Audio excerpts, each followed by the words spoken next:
আসসালামু আলাইকুম দর্শক। এটি আমার দেশি হাঁস। এগুলো আমরা দেশি হাঁস লালন পালনের একটি ঘর। এটাতে আমরা 30-40টা পর্যন্ত হাঁস লালন পালন করি। ডিম পাই প্রতিদিন অন অ্যাভারেজ 16-17 পিস করে ডিম আমরা পাই।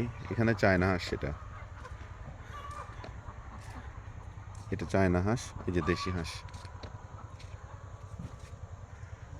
এটা আমার আম্মার শখের, উনি শখ করে লালন পালন করে। 50 পিস মতো ছিল প্রথম দিকে, শীত আসার কারণে কিছু খেয়ে ফেলছে। এখন 30-35 পিসের মতো আছে মনে হয়। হাঁস পালনটাও আমার একটা ইচ্ছা আছে।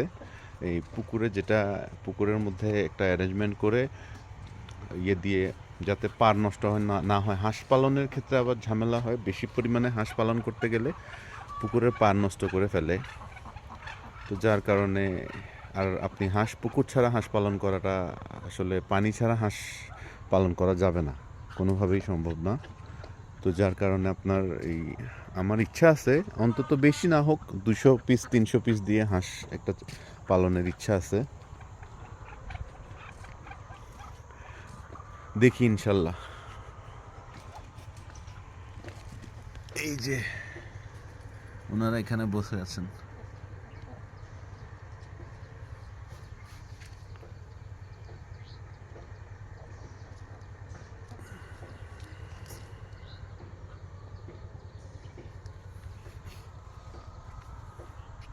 আমাদের এই খামারে আগে দেশি মুরগিও ছিল, কিন্তু ওই দেশি মুরগিটা আমরা অ্যাভয়েড করেছি অনলি বিকজ আমাদের এই লেয়ার ফার্মটার ক্ষতি যাতে না হয়।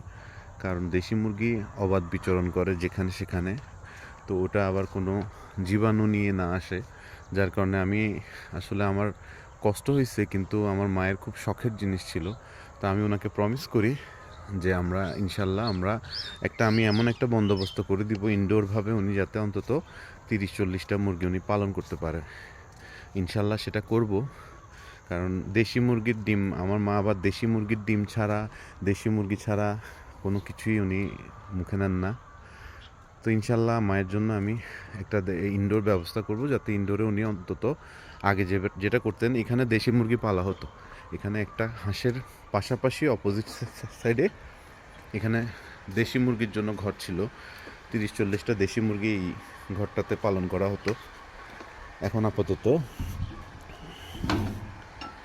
এটা খালি পড়ে আছে। এটাতে আর কিছু পালন করা হচ্ছে না।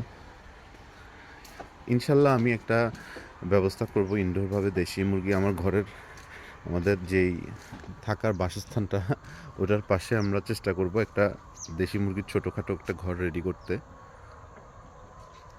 সেটাই।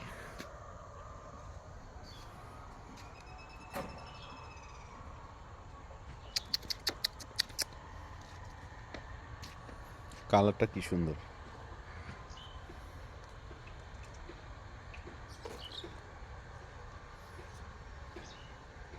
কবুতর আর হাঁস মিলেমিশে একাকার।